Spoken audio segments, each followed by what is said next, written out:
সরকার বলছেন জ্বালানি তেলের সংকট নেই, অন্যদিকে বাস্তব চিত্র পাম্প স্টেশনগুলোতে দেখা যাচ্ছে দীর্ঘ লাইনে দাঁড়িয়েও তেল সংগ্রহ করতে পারছেন না গাড়ি চালকেরা।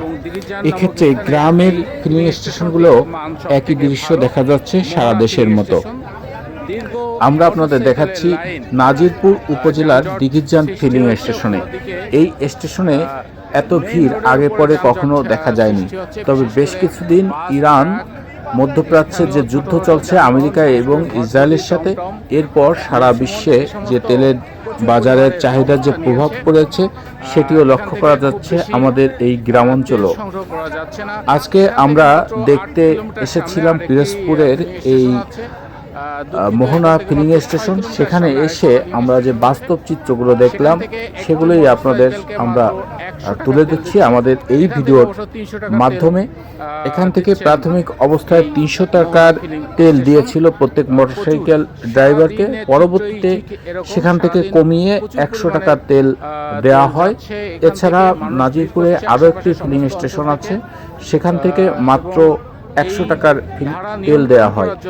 পার্শ্ববর্তী যে জেলা বাগেরহাট এবং গোপালগঞ্জ, সেখান থেকে দূর থেকে যারা বাইক নিয়ে চলাচল করে তারা তেলের অভাবে গাড়ি চালাতে পারছে না। অন্যদিকে আমাদের দেশের যে বিদ্যুৎ এবং জ্বালানি মন্ত্রী রয়েছেন তিনি জানাচ্ছেন যে তেলের কোনো সংকট নাই, কিন্তু বাস্তবে চিত্র ভিন্ন।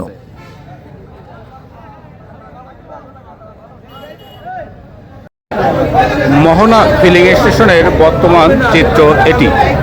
নাজিরপুর উপজেলায় 2টি ফিলিং স্টেশন আছে। এর একটি ঢাকা পটুয়াখালী মহাসড়কের দিঘিজান নামক স্থানে, এবং দিঘিজান নামক স্থানের এই ফিলিং স্টেশনটির মান সব থেকে ভালো।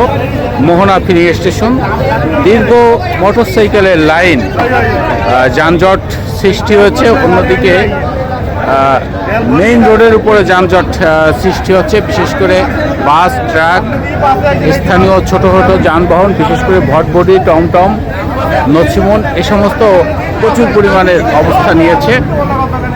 এখান থেকে খুব বেশি তেল সংগ্রহ করা যাচ্ছে না।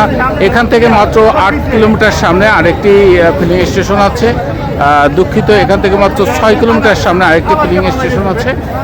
সেখান থেকে একটি মোটরসাইকেলকে মাত্র 100 টাকার তেল দিচ্ছে। এখান থেকে অবশ্য 300 টাকার তেল দিচ্ছেন এই মোহনা ফিলিং স্টেশন।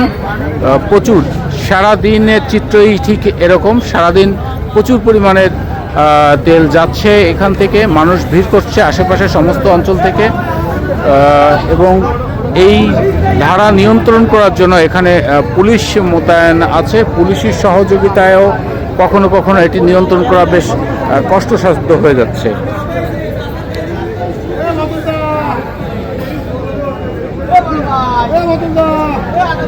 সময় যত গড়াচ্ছে ঠিক তত যানবাহন বেশি আছে, যত সময় যায় ততই বেশি আসতেছে।